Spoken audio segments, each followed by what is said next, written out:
10배 이상 성장 전망하고 있는 이 메타버스 산업 관련해서 메타버스 관련주 강의를 제가 1부 강의, 2부 강의를 진행했는데요. 오늘 영상을 통해 미국 주식까지 여러분들이 쫙 섭렵하시고 메타버스에 이미 탑승을 했다 하시면 안전벨트까지 저와 함께 같이 매시면 좋을 것 같습니다. 함께 하시죠.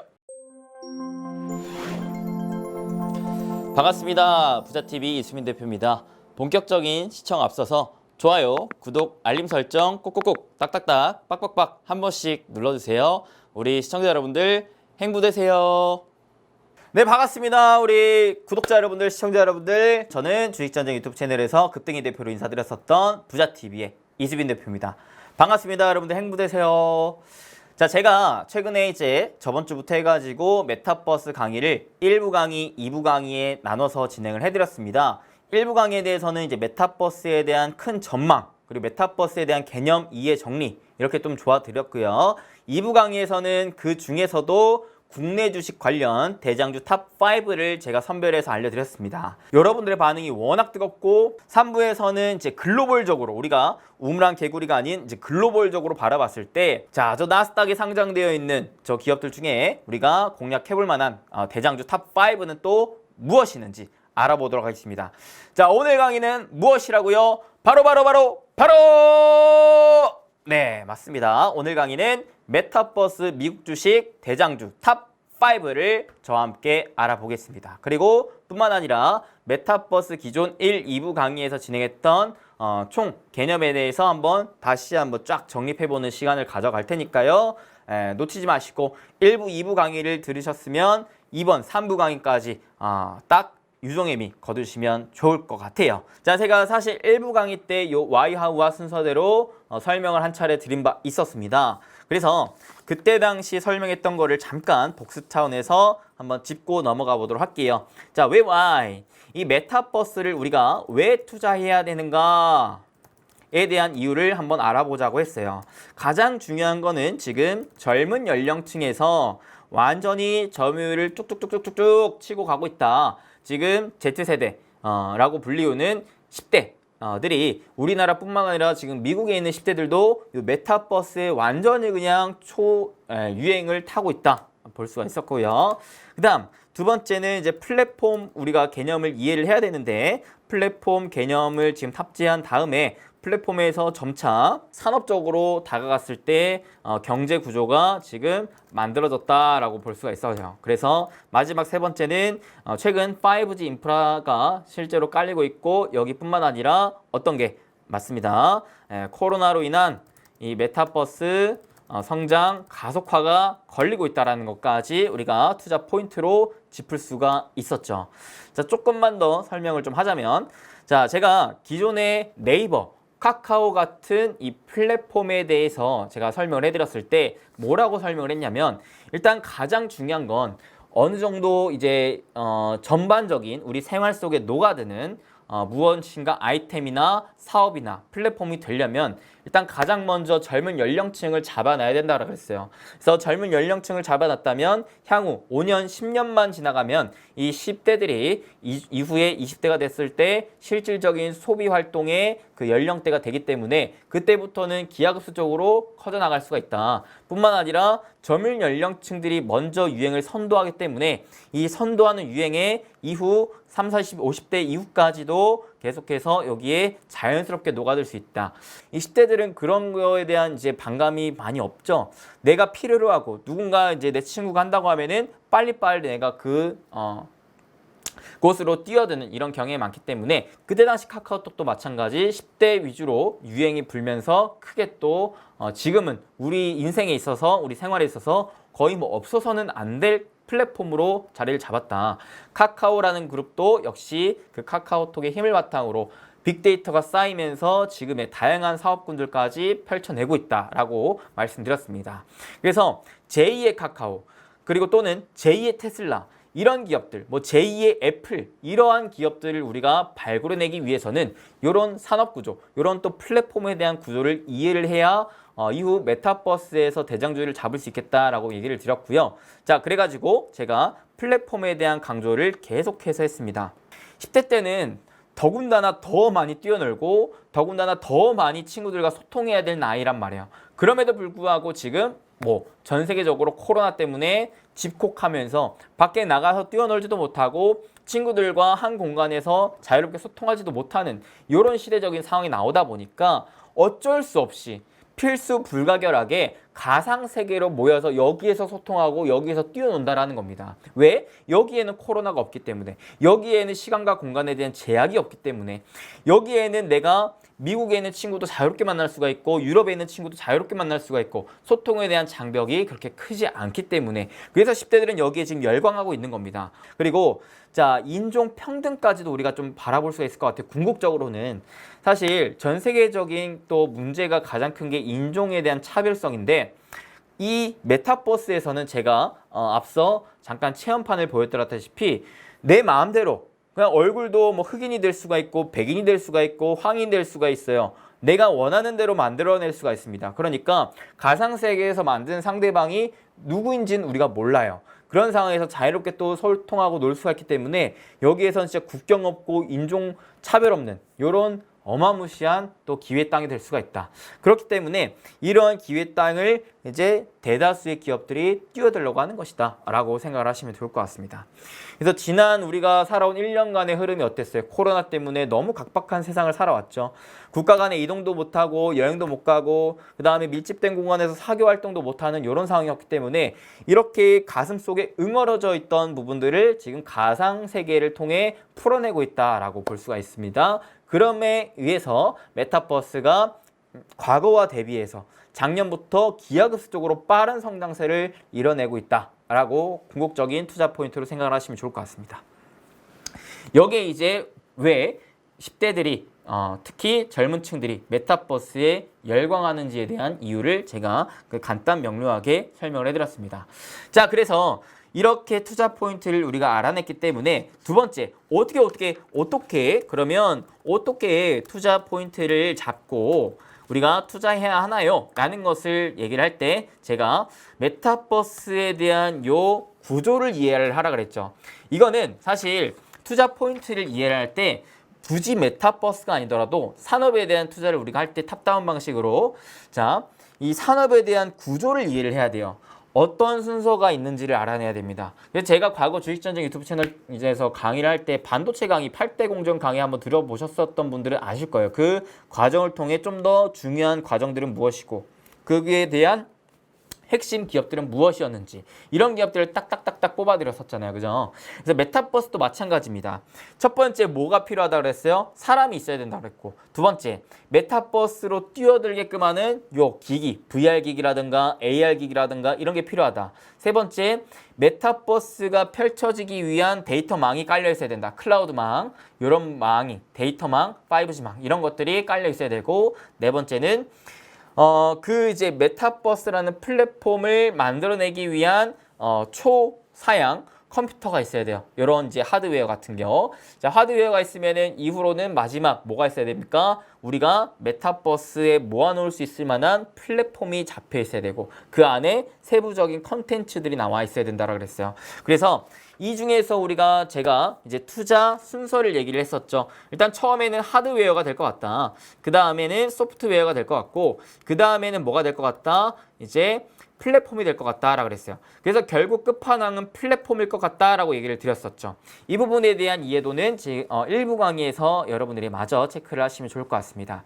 그래서 그때 당시 얘기를 드렸었던 게 하드웨어를 단기적으로 보고 그 다음 소프트웨어, 그 다음 플랫폼으로 넘어가는 이제 단계별 순환매 투자 전략도 좋겠지만 일단 장기적인 투자 관점으로 내가 대장주를 뽑아내기 위해서는 웬만하면은 플랫폼사 쪽으로 투자를 하는 게 가장 베스트하겠다라고 말씀드렸습니다. 기억이 나셔야 됩니다. 자, 그 다음에 이제 중요도 순도 플랫폼이 중요하고 그 다음에 소프트웨어가 중요하고 그 다음에 하드웨어가 중요한데 일단은 단기적인 방향으로서는 한 내년 내후년까지 봤을 때는 하드웨어 이제 위주의 종목들이 단기간에 쫙 올라갈 가능성이 높다 보니까 제가 이제 단기적으로는 웬만하면 하드웨어 관련된 종목군들을 알려드릴 거다라는 거를 여러분들이 확인하시면 좋을 것 같아요. 하드웨어는 대표적으로 뭐가 있느냐? 이 AR, VR 기기, 디바이스 기기를 만드는 애들도 있고요. 그 다음에 데이터망, 실제로 클라우드를 구축할 수 있을 만한 기업들, 이런 애들을 우리가 보는 게 중요합니다. 그 다음에 자 소프트웨어 쪽으로 넘어왔을 때 소프트웨어는 뭐가 있을까요? 다양한 컨텐츠들이 있겠죠. 그래서 게임사들인가 아니면 엔터사 아니면 이제 컨텐츠사들 이런 애들 위주로 보시면 좋을 것 같다. 그 다음에 마지막이 플랫폼이다. 플랫폼은 완전히 끝판왕이기 때문에 요거는 별표 몇 개, 별표를 진짜 한 3개 정도 때려놔도 괜찮다 라고 말씀드릴 수가 있겠어요. 소프트웨어가 별표 2개, 하드웨어가 별표 1 정도 되는데 중요한 건 소프트웨어 같은 경우에는 이미 나중에 이제 실질적으로 메타버스가 완전히 상용화 됐을 때는 경쟁 업체들이 어마무시하게 좀 많을 수 있어요. 그때 대해서는. 그래서 저는 웬만하면 소프트웨어 쪽을 좀 투자를 하기보다는 가능한 플랫폼 아니면 하드웨어 쪽 위주로 공략을 하는 게 좋지 않을까라는 개인적인 생각을 갖고 있습니다. 자, 우리가 이 플랫폼에 대한 이해도가 필요한데요. 자, 지금 이 시대는요. 어떤 시대느냐, 여러분들. 현재 우리가 살고 있는 이 시대는 어떤 시대냐? 바로 4차 산업혁명에 들어가고 있는 요 시대다. 그래서 여러분들이 일명 알고 있는 진짜 대기업들, 글로벌적으로 대기업, 우리나라뿐만 아니라 이제 글로벌적으로 대기업들의 특징이 뭐예요? 각각마다 빅데이터를 꾸리고 있는 플랫폼을 보유하고 있다는 거예요. 이게 가장 중요합니다. 여러분들이 이미 알고 있는 애플, 이미 알고 있는 뭐 구글, 그죠? 뭐 이미 알고 있는 뭐 페이스북, 뭐 이미 알고 있는 아마존, 이미 알고 있는 카카오, 네이버 이런 애들이 다 공통점이 뭐예요? 하나의 플랫폼을 갖고 있다는 거예요. 이 부분에 대한 이해도가 확실히 높아야 되는데 제가 핵심만 좀 콕콕콕콕 쪽집게 강사 마냥 그냥 콕콕콕콕 집어드릴게요. 자, 지금 이 세계는요. 어떤 세계냐면 모든 전 세계를 통틀어 가지고 이 세계를 데이터화 시키고 싶어요. 데이터화. 그래가지고 일단 첫 번째 뭘 하고 싶냐면 인간과 이 하드웨어 간에 기기들을 쫙 그냥 연결하고 싶어요. 그 다음에 연결이 됐다면 뭘 합니까? 그 연결된 매개체를 통해서 데이터를 수집해요. 수집. 그 다음에 이 데이터를 수집한 거를 뭐 하냐? 프로그래밍으로 분석을 하죠. 마지막, 이 분석한 데이터를 활용하기까지 나가는 게 지금 여러분들이 알고 있는 대기업들의 특징입니다. 예를 들어 어떠한 부분들을 이해를 할 수 있느냐? 카카오를 예시로 들게요. 카카오는 뭘 매개체로 우리를 다 연결시켜 놨어요. 카카오톡이라는 메신저를 통해서 SNS를 통해서 우리를 다 연결시켜 놨어요. 그 다음에 연결시켜 놓은 다음에 뭘 했어요? 이들이 각각의 이 사람들이 과연 언제 어떠한 채팅을 치고 그 다음에 이 사람들의 생각은 어떠하고 어떤 키워드를 많이 검색하고 이러한 이제 빅데이터들을 다 수집을 했죠. 이 지역에 있는 사람들은 요게 관심사고 이 연령대에 있는 사람들은 현재 이게 관심사고 이런 부분들을 아주 세부적으로 분석을 한 다음에 뭘 해요? 각각마다 개개인별로 마케팅 광고를 때려버립니다. 뿐만 아니라 이제 그걸 통틀어 활용을 해서 다른 사업을 펼치죠. 카카오 택시, 카카오페이, 카카오뱅크 그 다음에 뭐 카카오 선물하기 등등등등 너무나 많은 사업부들을 펼칠 수 있는 이런 흐름이 나온다라는 거예요. 그래서 여러분들이 이런 플랫폼에 대한 이해를 하신다면은 글로벌 기업도 요 차후에 메타버스 관련 플랫폼사로 크게 또 부각이 될 수 있을 만한 기업을 잡으면 되는데요. 데이터가 굉장히 중요합니다. 하드웨어는 단기적으로 보는 이유를 제가 물가 관련해 가지고 얘기를 드렸죠. 하드웨어 특징은 일단은 기존에 없던 새로운 아이템을 만들어냅니다. 그러면서 비싸게 팔아요. 비싸게 팔면서 점차 경쟁자가 생기고 그 다음에 공장을 많이 증설해가지고 물량을 확보를 해두면은 점점 가격은 떨어진다 그랬어요. 그래서 처음에 그래프가 어떻게 되느냐? 쫙 뛰었다가 후발업체들은 가격을 낮게 측정하면서 점점 이 산업이 쇠퇴되는 이런 흐름까지 나온다. 그래서 이 하드웨어 쪽으로는 장기간 투자할 게 아니다. 웬만하면 단기간 특히 선도하는 기업들을 쭉 치고 나가는 것들을 먹고 빠지는 게 가장 베스트하다라고 말씀드렸고 하드웨어 기기가 이미 상용화됐을 때는 여러분들이 투자할 때가 아니다라고 말씀드려요. 이게 가장 중요한데 하드웨어 그 다음 플랫폼 개념으로 넘어가면 어떠냐면 데이터는 다릅니다. 일단은 메타버스도 그래요. 일단 하드웨어가 싸게 쫙 보급이 되면은 그때부터가 본 게임이에요. 지금은 메타버스를 하고 싶어도 요 기기가 비싸기 때문에 불편하기 때문에 기술력이 조금 낮기 때문에 잘 안 해요. 근데 요게 지금 경쟁업체들이 막 생겨나면서 기술력들이 높아져 가면서 자기들끼리 경쟁한답시고 가격을 낮추니까 이제는 내가 좀 살 수 있을 것 같은데 하나둘씩 사기 시작하다 보면은 뭐가 돼요? 상용화가 돼요. 상용화된 다음으로는 어떻게 돼요? 그때부터 이제 본격적으로 커지는 겁니다. 본격적으로 커질 때 이제 그때부터 소프트웨어 컨텐츠 회사들 막 기업 쪽으로 커져갈 거고요. 그 다음에 궁극적으로 플랫폼 회사가 커져갈 수 있는데 여기에서 중요한 거는 그때부터 어떠한 수요가 급증할 거냐면은 보안제, 즉 데이터에 대한 수요가 급증할 거예요. 왜? 이미 많은 사람들이 하드웨어를 다 잡고 있어요.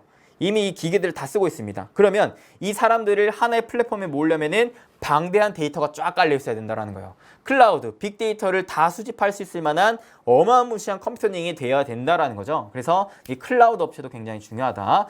시간은 늦을 수도 있겠지만 이후로는 크게 부각이 될 수 있다. 왜? 그때 돼서는 사실 하드웨어는 이미 독점적으로 치고 나가는 기업이 나중에는 쇠퇴된다면 이 데이터 관련해서는 달라져요. 처음에는 저가형으로 데이터를 막 뿌려주다가 이 사람들이 이 데이터 하나의 플랫폼 안으로 들어오면은 그때부터 데이터 가격을 서서히 올려갈 수가 있어요. 왜? 이 사람들을 하나의 플랫폼에 모아놨으면은 그 다음부터 다른 데로 가기 어렵기 때문에 요게 가장 큰 장점입니다.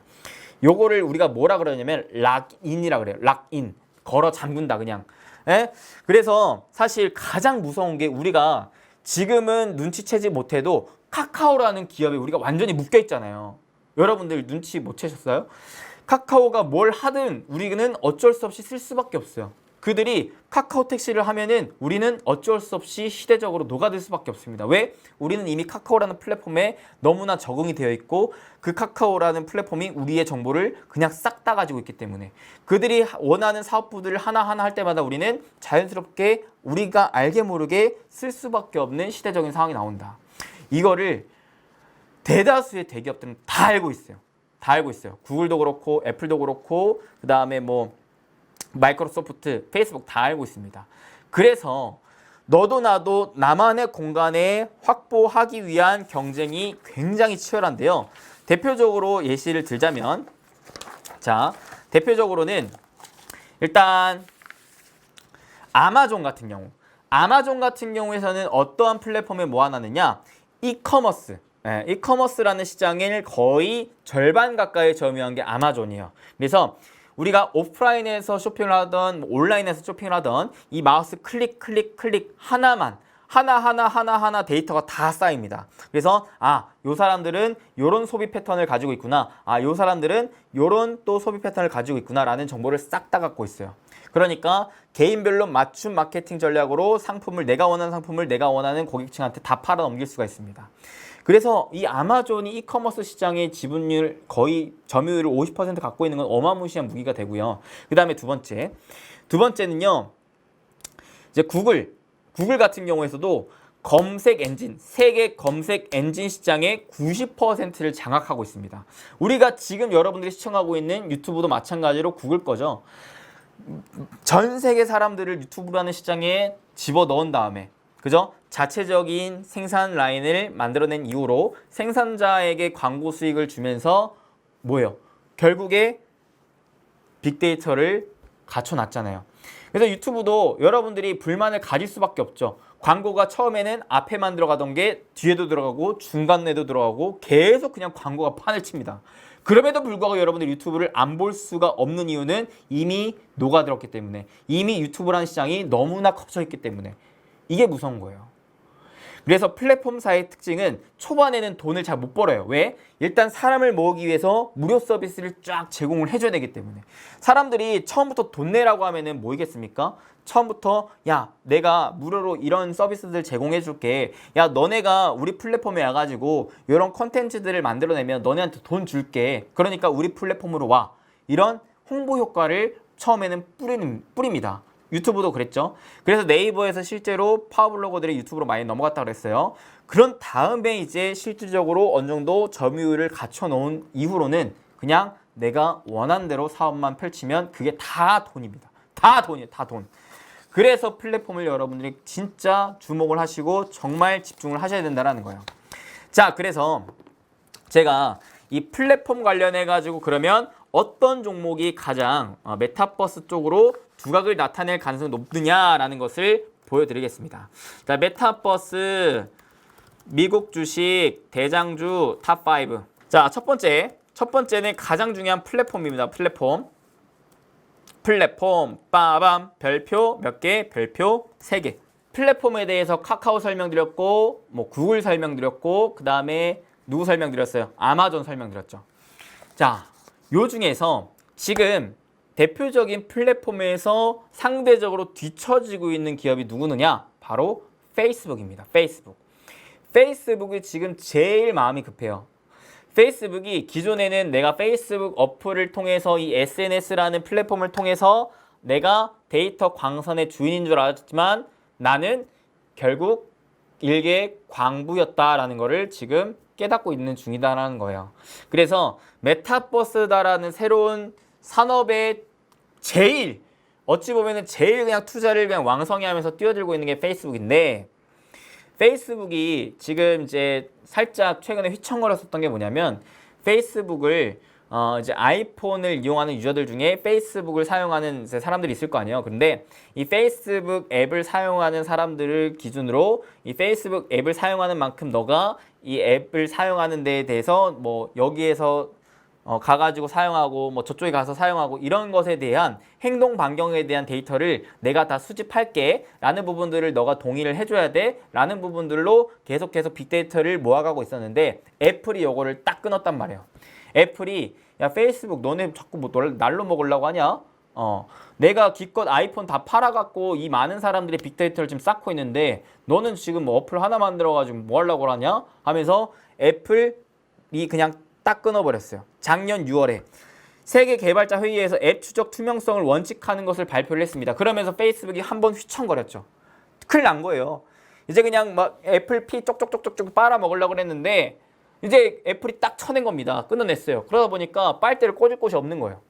그러니 페이스북이 큰일 난 거죠. 야 이거 미래의 사업을 펼치려면은 페이스북의 궁극적인 목표는 전 세계를 하나의 플랫폼으로 연결시키는 게 가장 이제 마크 저크버그가 페이스북 CEO잖아요. 그래서 마크 저크버그가 가장 이제 하고 싶어하는 게 전 세계 인구를 하나의 플랫폼으로 연결시키는 걸 원하는데 이게 뭐 지금 빅데이터를 쌓을 만한 공간이 사라져 버렸다는 거죠. 그래서 페이스북이 뭘 만들어내느냐? 오큘러스 2라는 거를 만들어냈습니다. 이게 VR 기기를 나타냅니다. VR 기기. 근데 기존의 VR 기기의 특성이 뭐였냐면 다른 이제 디바이스랑 연결해서 썼어야 돼요. 컴퓨터랑 연결을 하든 스마트폰이랑 연결을 하든 이런 식으로 썼어야 되는데 독자적으로 요것만 있어도 메타버스 세계로 뛰어들 수 있는 플랫폼 디바이스 기기를 만든 겁니다. 자, 요거를 토대로 이젠 어때요? 야, 애플 저리가 너네 돈 필요 없어. 우리 요걸로 가지고 요거 쓰는 사람들 행동 반경 정보 다 우리가 수집할 거야. 실제로 페이스북이 요거를 말도 안 되게 지금 저가로 때리고 있어요. 사실 이 VR 기기가 굉장히 비싸서 사람들이 못 사고 있었는데 요 이제 표 보시면 아시겠지만 기존에 이 VR 기기들의 가격이 거의 뭐 $1,000, $800, $400 이랬었습니다.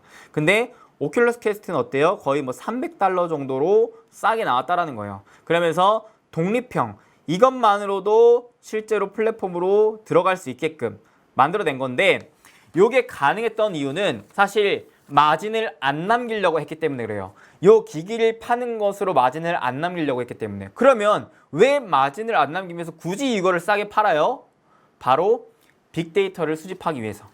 이 오큘러 퀘스트를 쓰면서 로그인을 하려면 뭘로 로그인을 해야 되냐면 페이스북이 페이스북 아이디로 로그인 하게끔 만들어 놨어요. 페이스북 아이디로 로그인해서 그 로그인을 로그아웃 시키면서 탈퇴를 해버리면은 요거 못 쓰게 만들어냈습니다. 이게 어찌 보면은 거의 뭐 갑질일 수도 있는데 페이스북은 진짜 뒤가 없는 거예요. 이걸로 너네한테 싸게 팔아 줄 테니까 너네 대신에 우리 거 아이디로만 써. 대신 너네가 이거 하는 데에 대한 정보들은 우리가 다 수집할게.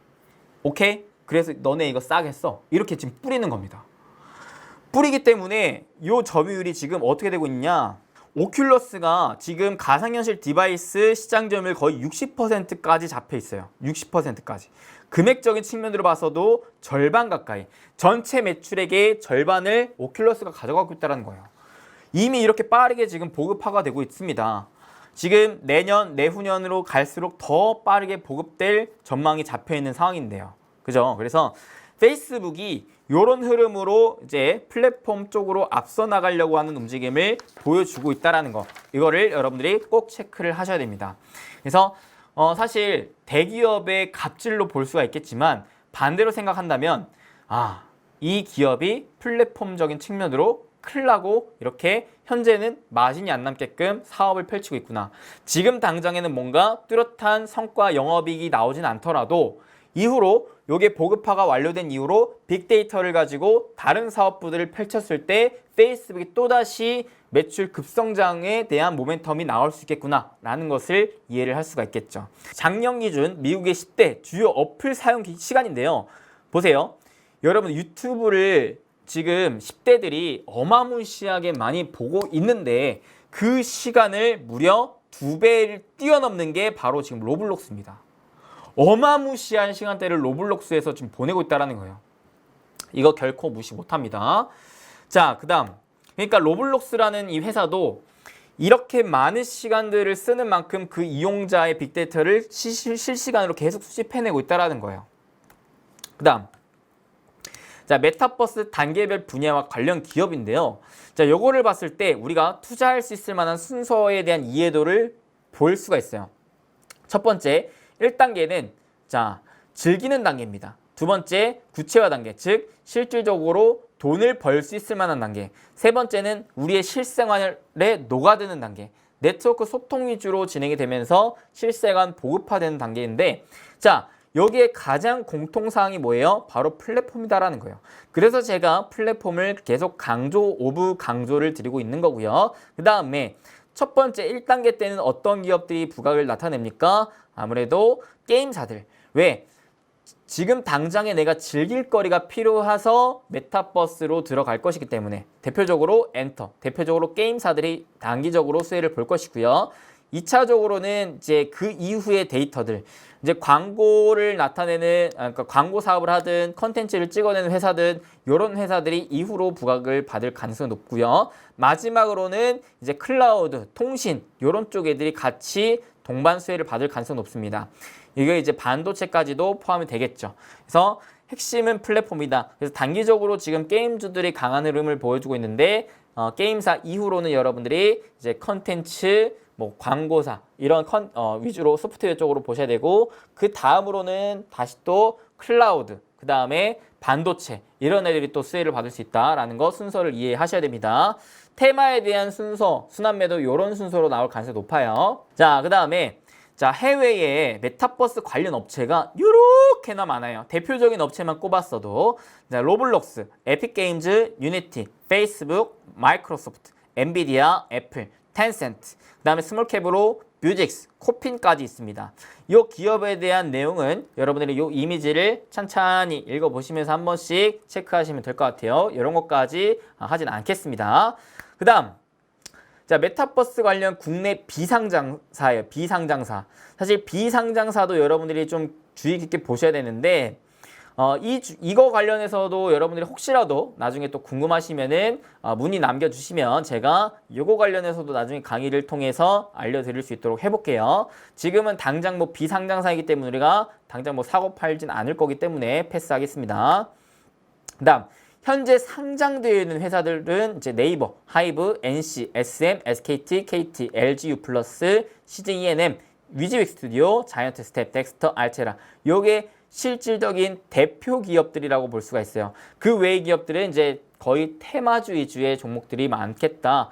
실질적으로 사업을 펼치고 있고 이로 인한 돈을 벌고 있는 기업들은, 관련된 기업들은 요 정도로 정리를 해 놓으시면 좋겠다. 그 다음, 자, 주요 메타버스 플랫폼 점유율 누가 압도적으로 많아요? 플랫폼 지금 현재 시점에 가장 앞서 나가고 있는 플랫폼은 누가 뭐라 해도 로블록스입니다. 로블록스. 그 다음 2위가 포트나이트예요. 그러니까 여러분들이 플랫폼에 투자를 하고 싶으시면은 요 3개 위주로 보시면 좋아요. 지금 단기적인 방향으로 봤을 때는. 그리고 플랫폼은 지금 일단은 이 사람들이 여기에 한번 정착을 한 이상 다른 데 가기 좀 힘들 수가 있기 때문에 선도하는 기업들 위주로 강력하게 보시는 게 좋을 것 같습니다. 그래서 로블록스, 포트나이트, 제페토 요 세 개 위주로 보세요. 자, 로블록스 같은 경우 실적 추이인데 자, 매출액은 올해 강하게 올라가면서 중요한 건 영업이익이 언제 흑자가 되느냐가 중요했는데 그전에는 매출액이 나와도 이거를 계속 재투자 하다 보니까 영업이익이 안 남았었어. 근데 올해부터는 실제로 영업이익이 크게 흑자로 남았다. 그러다 보니까 올해부터는 여러분의 로블록스를 강하게 주목할 필요가 있겠다. 아직 뭐 광고를 그렇게 막 크게 붙이지도 않았는데도 불구하고 이렇게 영업이익이 나오는 거 보니까 그 다음에 이제 여기 이제 조금 더 세부적으로 나타낸 거예요. 메타버스 이제 해외 글로벌 기업들 하드웨어 쪽으로 소프트웨어 쪽으로 구분해서 나타낸 것들이고요. 그 다음에 이제 국내 기업들 같은 경우에서도 이렇게 나타냈으니까 이것도 같이 참고하시면 좋을 것 같습니다. 자, 그러면 이제 점차 세부적으로 기업들 하나씩 파고들어 볼게요. 첫 번째는 자, 플랫폼마저 보도록 하겠습니다. 자, 이 리포트를 보시면 최선호주는 뭐라고 해요? 로블록스라고 하죠. 차선호주는 페이스북이라고 합니다. 저도 마찬가지다라고 생각을 해요. 지금 단기적으로는 로블록스가 앞서 나가고 있다. 근데 페이스북을 우리가 무시할 수 없는 게 지금 이 VR 기기에 대한 점유율을 확보해놨고 여기에서 이 기기를 사용하는 사람들을 페이스북만의 플랫폼으로 넘길 수만 있다면 이때부터는 판도가 완전히 달라질 수 있다. 그래서 페이스북 계속 관심 깊게 둘 필요가 있다. 그래서 자, 보세요. 여기서도 얘기를 하죠. 메타버스 밸류체인 중 가장 핵심 역할을 수행하면서 수혜 폭이 가장 클 것으로 예상되는 게 바로 플랫폼이다. 그 다음에 지금 처음에는 게임으로 시작했지만 궁극적으로는 게임을 벗어나가지고 일, 교육, 소비, 소통, 엔터테인먼트 등등등등 거의 그냥 뭐 현실 경제 세계와 연동이 되고 있다라고 말씀드릴 수가 있겠고요. 현재까지 가장 고도화된 메타버스를 구현하는 플랫폼은 로블록스라는 거. 플랫폼 쪽으로는 대표적으로 두 기업, 로블록스, 그 다음에 페이스북, 요거 두 개는 별표 3개다. 자, 그래서 세부적으로 조금 더 봅시다. 첫 번째, 페이스북. 자, 초대형 메타버스 플랫폼으로 도약할 겁니다. 메타버스 플랫폼 구축에 가장 적극적인 빅테크 업체예요. 가장 적극적입니다. 그래서 메타버스 관련도도 가장 높다라고 볼 수가 있어요. 차세대 독립형 VR 헤드셋 오큘러스2 저렴한 가격과 개선된 성능으로 VR 헤드셋 지금 주도하고 있어요. 그러면서 호라이즌을 베타버스 출시했는데 이 호라이즌이 앞으로 얼마나 커져갈 수 있을지가 메타버스의 장기적인 방향에 나올 거니까 호라이즌에 여러분들이 좀 관심 있게 보시면 될 것 같고요. 그 다음에 두 번째는 페이스북은 이미 글로벌 1위 SNS 업체입니다. 이미 24억여 명을 보유하고 있어요. 글로벌 인구 77억 명 중에 32%가 페이스북 서비스를 이용 중입니다. 어마무시하죠. 요 페이스북 SNS를 사용하고 있는 요 사람들만 뭐 특별히 이벤트를 또 하겠죠. 여러분들이 오큘러스 사셔가지고 요 뭐 호라이즌에 하시면 우리가 서비스를 드릴게요. 무료 쿠폰을 드리겠습니다. 여러분들 뭐 요즘 하는 거 있잖아요. 증권사들 뭐예요? 증권사 개설하면은 뭐 주식 한 주씩 드립니다. 요런 이벤트처럼 오픈 이벤트를 분명 할 거란 말이지. 그럼 이 사람들한테 때린다라고 했을 때 24억여 명 중에서 몇 명이나 또 다운을 받을까요? 이 중에 1%만 아니 10%만이라도 다운받아도 지금 3억 명입니다. 어마무시한 숫자이기 때문에 이걸 우리가 무시를 못해요. 그래서 SNS라는 플랫폼에서 얼마나 많은 이 빅데이터들을 메타버스로 옮길 수가 있을지가 페이스북의 최대 숙제이자 이 숙제를 해결하면은 페이스북은 정말 기하급수적으로 클 수 있는 기업으로 될 수 있겠다라는 거 확인하시고요. 자, VR 헤드셋 판매량 압도적으로 오큘러스 퀘스트 2가 많습니다. 오큘러스 퀘스트는 이렇게 생겼어요. 그래서 지금 VR 소프트웨어 매출 추이인데 재작년부터 급격히 늘어나고 있는 모습 보여주고 있고요. 또한 자, 페이스북의 가장 장점이 뭐냐면 영업이익 매출액이 꾸준하게 안정적으로 성장하고 있는 게 중요한 포인트입니다. 근데 PER은 상대적으로 다른 빅테크 업체들에 비해서 저평가예요. 매출액은 정말 안정적으로 꾸준하게 늘어나요. 늘어나는데 저평가예요. 상대적으로.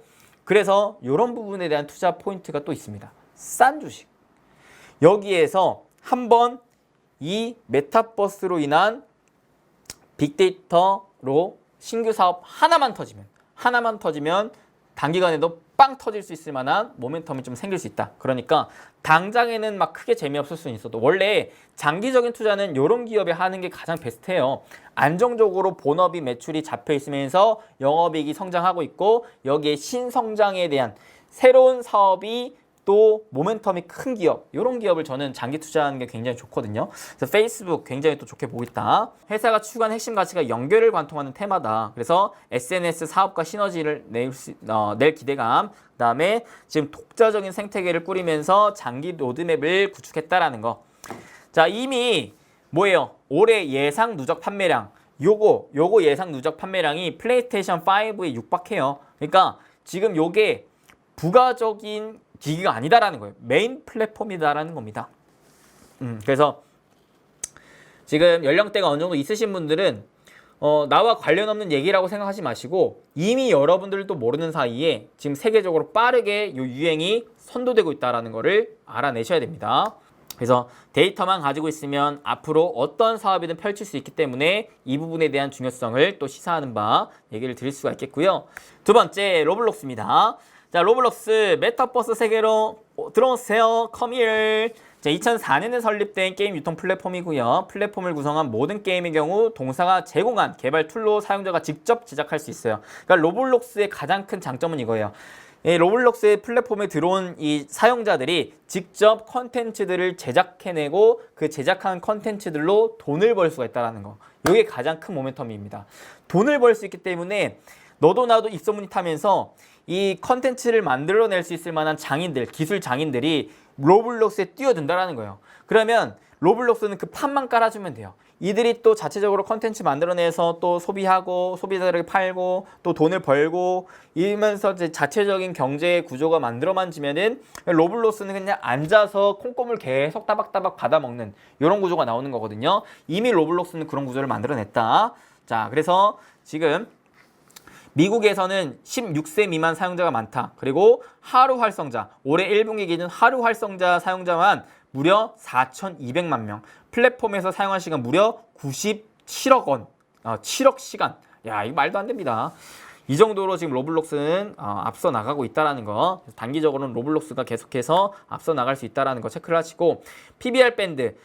최근에 사실 올해 상반기까지만 하더라도 많이 쌌는데 하반기에는 좀 비싸지긴 했어요. 다만 매출액 추이에 대한 전망이 올해부터 급성장 전망이 잡혀있다 보니까 단기적으로는 그래도 좀 괜찮겠다라고 볼 수가 있을 것 같고요.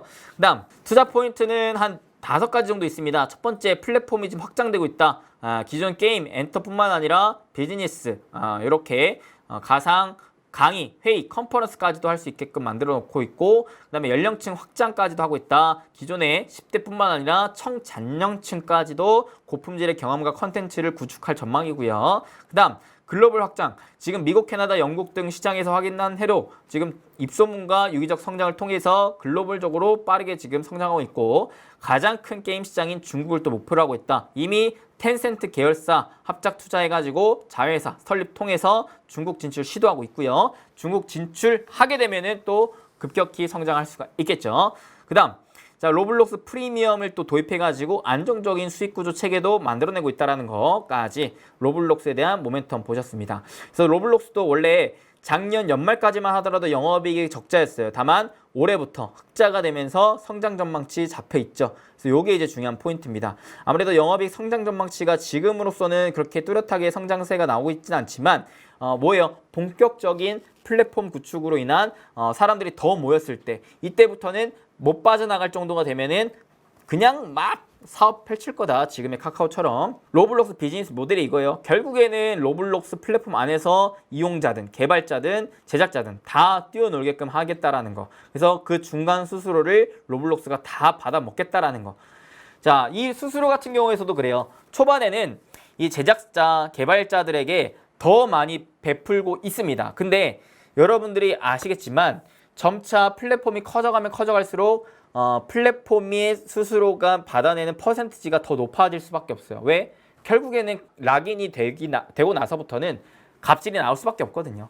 그래서 지금은 영업이익이 성장폭이 조금은 비교적 적더라도 나중에는 요 퍼센트지만 단 한 5%만이라도 올려도 그냥 단숨에 또 크게 성장할 수 있을 만한 펌핑이 나올 수가 있기 때문에 그 부분을 좀 기대하면서 지켜보셔라. 이제 뭘로 갈까요? 플랫폼 했으니까 그 다음은 저는 저걸로 가겠습니다. 하드웨어 쪽으로 먼저 가겠습니다. 하드웨어 쪽에서도 일단 디바이스 기기 쪽으로 갈게요.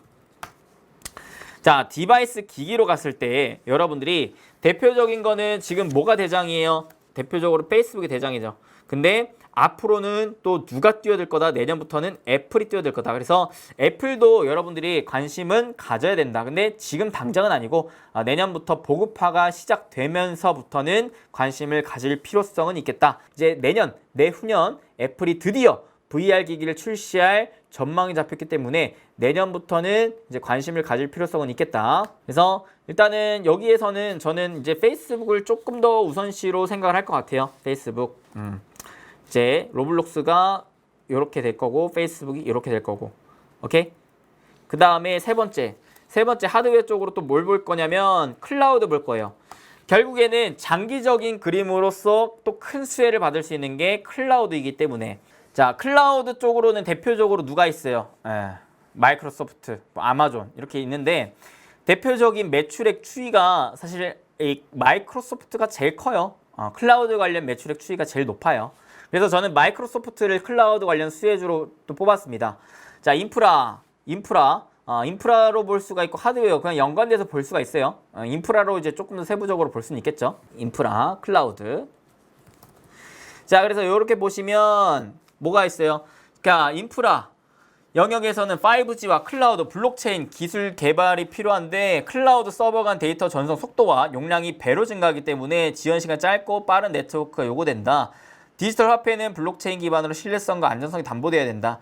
이러한 부분들을 보완할 수 있는 게 바로 마이크로소프트다. 마이크로소프트의 또 강한 장점 하나는 또 뭐냐? 마인크래프트를 확보했다라는 거예요. 사실 이 메타버스가 생기기 전에 이 가상 메타버스 거의 체험판 수준의 게임이 바로 이 마인크래프트였는데 마인크래프트를 이미 많이 사용했었던 유저층들이 여전히 많기 때문에 이런 애들을 다시 메타버스 플랫폼으로 또 넘길 수만 있다면 마이크로소프트도 충분히 또 부각을 받을 수 있다. 그때는 또 하나의 플랫폼사로 거듭날 수 있을 것이기 때문에 자, 마인크래프트는 역대 가장 많이 팔린 비디오 게임으로 등극했다라고 하죠. 그래서 재작년 기준 월 활동 유저가 무려 1억 명 이상이고요. 세계 최고의 메타버스 게임 마인크래프트를 확보했다는 점에서 이미 메타버스 세계에서 마이크로소프트의 무대는 마련이 되었다라고 볼 수가 있다는 겁니다. 또한 자, 홀로렌즈를 출시하면서 혼합 현실 시장에 본격 진출을 했는데요. 그래서 실질적인 우리 이제 생활을 뿐만 아니라 제조업, 소매업, 헬스케어, 그러니까 산업용으로도 뛰어들고 있다. 자, 그래서 결국에는 클라우드 기반에 주목할 필요가 있겠다. 끝판왕 클라우드. 자, 클라우드는 최후의 승자에 대한 예측이 필요 없는 분야. 왜? 어떤 플랫폼이 앞서 나가든 클라우드는 그냥 공통적으로 필요하기 때문에. 그래서 클라우드 업체는 어느 정도 딱 그 큰 껍데기라고 볼 수가 있을 것 같아요. 큰 껍데기. 자, 그래서 기본 인프라가 클라우드 컴퓨팅인데 메타버스 세계가 커질수록 클라우드에 대한 의존할 수밖에 없는 구조다. 특히 지금 향후 개발될 메타버스 게임 플랫폼들 역시 자체적인 데이터 센터보다는 클라우드에서 구동될 가능성이 높기 때문에 클라우드사도 우리가 주목할 필요가 있겠다라는 거. 그래서 클라우드 쪽은 누구가 마이크로소프트를 우리가 주목해 볼 필요가 있겠다. 그 다음 네 번째, 저는 반도체를 안 볼 수가 없을 것 같아요. 반도체는 사실 4차 산업혁명에서 없어서는 안 될 거예요. 없어서는 안 될 거다. 뭐 5G를 하던 뭐 메타버스를 하던 그 다음에 뭐 자율주행을 하던 뭘 하던 반도체는 없어서는 안 된다. 그래서 그 반도체 중에서도 메타버스의 직접적인 수혜를 받을 것이 누구느냐? 바로 엔비디아인데 엔비디아를 좀 보겠습니다. 어디 시장? 지금 GPU 시장 점유율이 무려 82%. GPU 독과점 기업입니다. GPU 전용 프로그래밍 플랫폼을 만들어내가지고 트레이닝 반도체 시장 독점하고 있어요. 그래서 보시면 메타버스 산업 도래의 확실한 수혜주라고 볼 수가 있겠죠. GPU가 필수예요. GPU가 필수. 왜? 메타버스를 디스플레이에 제공하기 위해서는 빠르게 그래픽 연산을 처리하기 위한 GPU가 필수다. 자, 그만큼 클라우드의 능력도 줘야 되고 요 GPU의 능력치도 줘야 돼요. 그러니까 클라우드 쪽에서는 마이크로소프트가 부각이 될 거고 이 반도체 GPU 쪽으로는 엔비디아가 부각이 되고 있다. 점유율을 이미 82%나 갖고 있기 때문에 자, 그래서 메타버스 산업 도래로 생산된 빅데이터는 결국 인공지능 기술에 활용될 것이기 때문에 인공지능 트레이닝용 반도체 시장을 독점하고 있는 엔비디아가 부각을 받을 수가 있겠다라는 거. 자, 이익에 대한 추이인데 작년까지는 별로 안 좋았으나 올해부터 급격히 좋아지고 있는 모습을 볼 수가 있고요. 그 다음에 엔비디아의 시작은 메타버스의 시작은 엔비디아의 옴니버스다. 자, 하드웨어 업체 중에 최대 수혜주라고 해요. 하드웨어 업체 중에 최대 수혜주. 자, 보시면 엔비디아 CEO가 뭐라 그러냐? 메타버스가 차세대 인터넷의 뒤를 잇는 가상현실 공간이 될 것이라고 강조하죠. 그만큼 CEO가 메타버스에 주목을 하는 만큼 이쪽으로 또 집중적인 투자가 될 가능성이 높겠고요.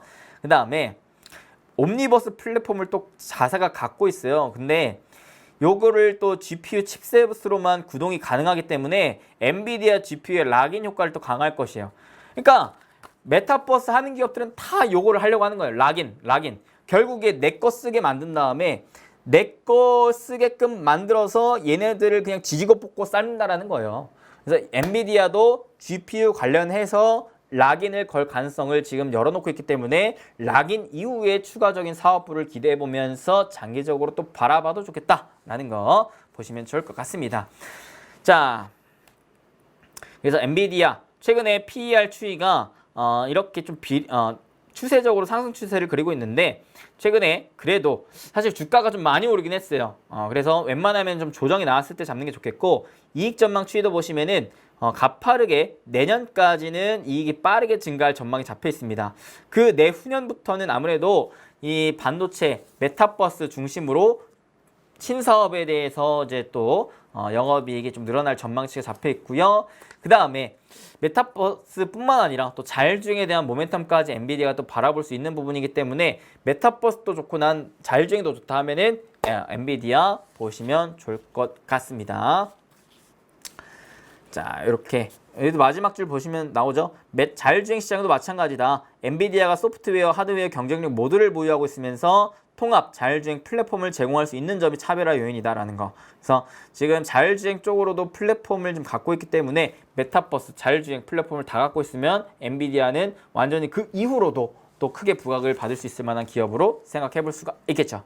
자, 마지막 엔비디아까지 이제 별표 쳤고요. 그래서 총 지금 로블록스, 페이스북, 마이크로소프트, 엔비디아 4개 기업 봤는데요. 자, 5번째 기업은 사실 3개 중에 좀 보시면 될 것 같아요. 제가 딱 5번째는 뭐 이렇다 할 특별한 기업을 좀 찾기 좀 애매하더라고요. 5번째 소프트웨어 볼 건데 대표적으로 유니티라는 기업이 있고요. 이제 에픽게임즈라는 기업이 있는데 에픽게임즈는 아까도 보셨다시피 로블록스 다음으로 이제 점유율을 많이 확보하고 있는 2번째 플랫폼입니다. 그래서 지금 근데 비상장이에요, 비상장. 그래서 지금 이제 공략을 하긴 좀 그렇고 유니티 같은 경우에서는 뭐냐면 유니티, 그러니까 게임사들이 게임을 만들기 위해서는 유니티를 통해서 만들어야 돼요.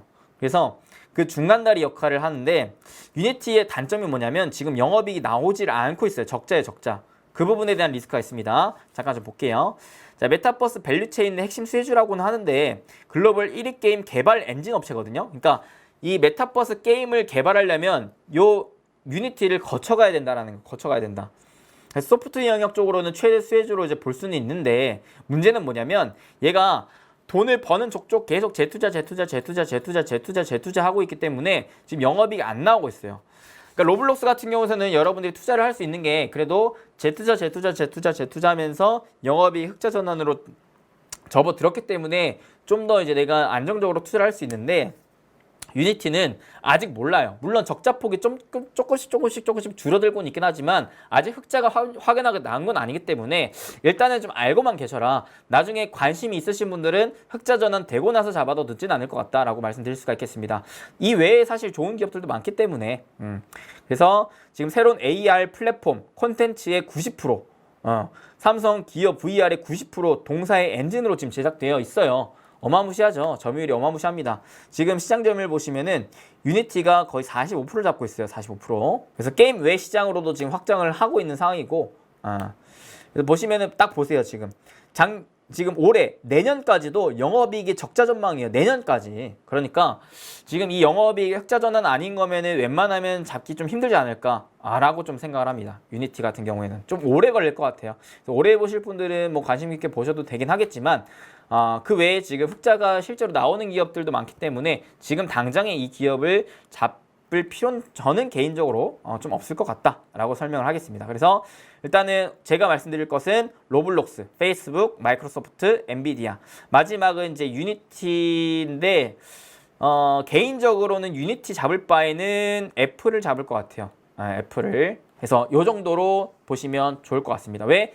내년부터는 애플이 VR, AR 기기 출시하면 그때부터 또 매출 펌핑할 수 있을 것이기 때문에 그래서 이렇게 이제 5기업 보여드렸고 여러분들이 사실 가장 좀 뭐랄까 궁금해하시고 가장 이제 생각하실 게 그거일 것 같아요. 이 종목들을 내가 과연 다 잡아야 되느냐? 정말 이 메타버스 1부, 2부, 3부 강의를 다 들어봤을 때 좋은 기업들이 이렇게 많은 건 나도 알겠다. 근데 이 중에서 그냥 하나만 톡 꼽아가지고 잡는 게 좋느냐 아니면 요거를 그냥 다 분산해서 잡는 게 좋느냐 이거는 사실 개인 취향 차이예요. 취향 차이. 근데 저 같은 성향은 어떻게 하냐면 내가 이 산업, 유망 산업을 사실 메타버스 하나만 내 포트에 넣어놓을 건 아니잖아요. 저 같은 경우는 너 한 산업군을 5개에서 많게는 10가지를 담아요. 시장이 좋으면 10개. 근데 웬만하면 5개 내외로 잡는데 5개를 잡을 때 사실 종목이 그렇게 많은 건 또 좋은 건 아니거든요. 왜? 관리가 안 돼요. 이 기업에 대해서 내가 실시간으로 보면서 실제로 지금 사업이 잘 되고 있는가, 매출은 잘 나오고 있는가, 지금 차트의 자리는 어떤가 이런 것들을 시시각각 좀 체크를 하면서 비중을 늘릴 건 늘리고 줄일 건 줄여야 되는데 종목이 막 10개 이상 돼버리면 그게 힘들단 말이에요. 일반 개인 투자자들은. 그래서 저는 웬만하면은 여러분들이 이 중에서도 결국 더 좋아 보이고 더 좋아 보이고 더 좋아 보이는 종목을 딱 한두 개 정도만 추려가지고 그런 기업들 위주로 적금식 투자를 하셨으면 좋겠어요. 사실 메타버스 산업 자체가 단기적으로 볼 테마가 아니거든요. 진짜 5년, 10년 본다고 생각하시고 혹은 이제 자녀분들 같은 경우는 로블록스 이런 주식을 네이버나 로블록스 같은 거를 매달 이제 적금식으로 선물해주면 너무나 좋아할 것 같아요. 자녀분들. 왜? 이미 나는 제페토 하고 있고 이미 나는 로블록스를 하고 있는데 야 우리 부모님이 나한테 로블록스 주식을 또 주시네?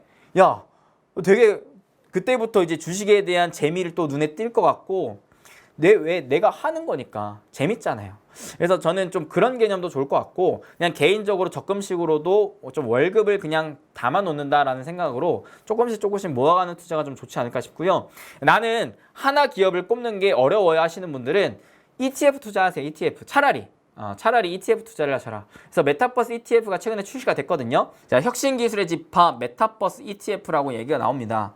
그러면서 구성 분류가 나왔는데 구성 분류에 가장 많은 비중을 차지하는 게 컴퓨팅, 그 다음에 클라우드, 그 다음에 게이밍이에요. 그러니까 얘는 상대적으로 좀 장기적인 방향을 보면서 종목군들을 좀 잡아난 것 같아요. 사실 단기적으로 봤다면 하드웨어랑 게이밍 위주가 돼야 되거든요. 근데 장기적인 방향으로 좀 본 것 같고 세부적으로 들어왔을 때 그래픽카드, 엔비디아가 비중이 제일 높아요. 그 다음에 로블록스가 그 다음, 마이크로소프트 그 다음, 텐센트 그 다음, TSMC 그 다음.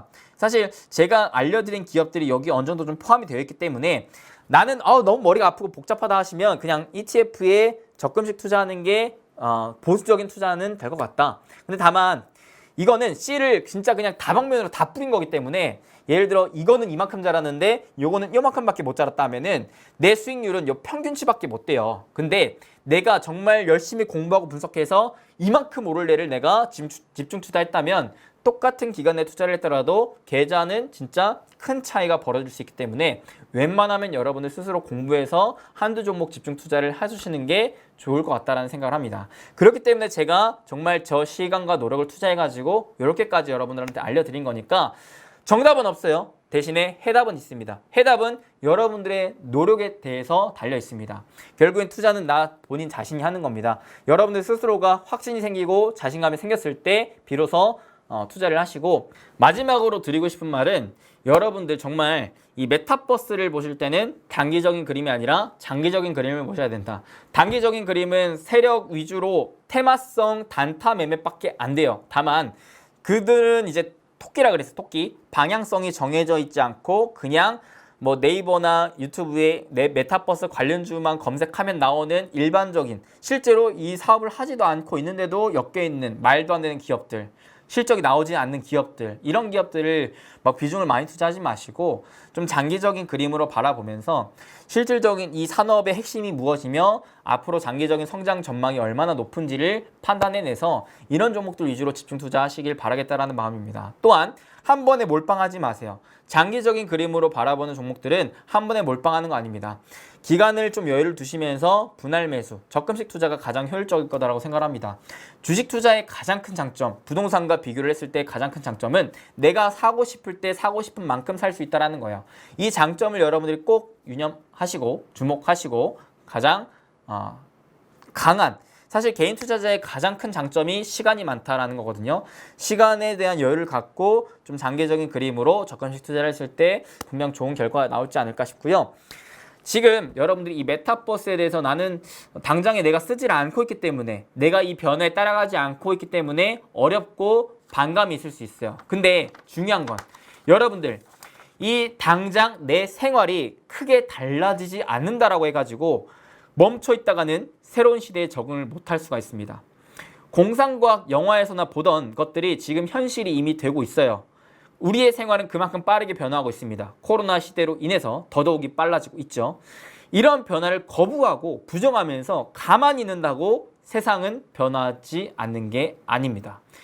내가 지금 잠을 자고 있는 이 순간, 지금 내가 유튜브를 보고 이 순간도 세상은 이미 빠르게 변하고 있고요. 이 4차 산업시대에 결국 큰 부를 차지한 사람들은 이런 시대적인 변화를 빠르게 캐치해가지고 따르며 미리 길목에 서서 이 길목에 오는 돈들에 미리미리 투자해 놓은 사람들이 큰 부를 차지했었습니다. 그래서 변화를 여러분들이 거부할 것인지 지금이라도 이 변화에 순응하면서 길목에 서 있을 것인지 그거는 여러분들의 선택에 달려 있다는 거 유념하시고요. 절대 돈을 쫓아가지 마십시오. 돈을 쫓아가는 사람들의 특징은 종목이 올라가면 그냥 따라잡습니다. 왜? 시간에 쫓기기 때문에. 단순히 올라가기 때문에 더 올라갈 것 같아서. 이 기업이 어떤 기업인지도 모르고 어떤 사업을 하는지도 모르고 재무제표가 어떤지도 모르는데 단순히 올라가니까 잡습니다. 그러니까 항상 고점에서 물려요. 그냥 아무것도 아닌 기업인데도 세력의 농간에 당합니다. 그렇게 하지 마시고 철저히 분석한 그 돈의 길목에 서서 기다리는 투자를 하십시오. 쫓아가는 매매를 하지 마십시오. 아직 늦지 않았습니다. 무슨 사업을 하는지 모르고 재무도 보지 않는 채 오른다고 따라하지 마시고 지금이라도 열심히 분석해서 여러분들이 앞으로 얼마나 더 좋아질 기업인지를 알아낸 다음에 차근차근 거북이처럼 매매하시길 바라겠습니다. 거북이처럼. 거북이는 시작은 늦을지언정 방향은 설정하고 앞으로 엉금엉금 기어갑니다. 그러다가 중간에 나도 모르는 사이에 바다에 풍덩 빠졌을 때 그 거북이는 그때부터는 그냥 날아다닙니다. 그래서 여러분들 항상 투자는 거북이처럼 해야 된다는 거 유념하시고 시간은 나의 편이다라고 생각하시고 점점 그 시간을 활용한 매매를 하시길 바라겠고 그로 인한 진정한 부자 되시길 진심으로 응원하고 축복하겠습니다. 여러분들 오늘 강의도 도움이 되셨으면 잊지 마시고 뭐 하셔야 됩니까? 좋아요, 구독, 알림 설정 지금 바로 콕콕콕 딱딱딱 빡빡빡 눌러주시면 너무나 감사하겠습니다. 이거는 돈 드는 거 아니니까 여러분들 한 번씩만 부탁드릴게요. 오늘도 여러분들에게 강의를 하고자 저는 이틀 동안 리포트 겁나게 그냥 밤새면서 읽다 왔습니다. 이 시간과 노력에 대한 돈 드는 거 아닌 좋아요 한 번씩만 좀 부탁드리겠고 가능하신 분들은 댓글도 한 번씩 남겨주시면 너무나 감사하겠습니다. 그리고 댓글에 자유롭게 의견도 남겨주세요. 나는 뭐 메타버스에 대한 비상장 강의도 원합니다. 또는 나는 이 산업에 대한 강의를 해주셨으면 좋겠어요. 하시는 것들을 제가 최대한 참고해가지고 또 다음 강의에 또 활용을 할 테니까요. 강의에 대해서 이제 의견을 또 내주실 분들은 댓글에다가 많이 또 의견 내주시고 댓글 남겨주시는 분들께는 제가 수익의 기운이 그냥 듬뿍듬뿍 담겨있는 하트 그냥 뿅뿅뿅뿅뿅뿅 달아 드릴 테니까 수익의 기운까지 듬뿍듬뿍 받아가시길 바랄게요. 그러면 저는 또 다음에 더 좋은 양질의 정보와 영상으로 찾아뵐 수 있도록 하겠습니다. 오늘 영상도 이렇게 또 끝까지 함께 해주셔서 너무나 감사드리겠고 항상 여러분들의 관심과 사랑이 있기 때문에 제가 더 열심히 달릴 수가 있습니다. 그러니까 앞으로 또 올해 목표 구독자 10만, 내년 목표 구독자 100만까지 함께 파이팅해서 갔으면 좋겠고요.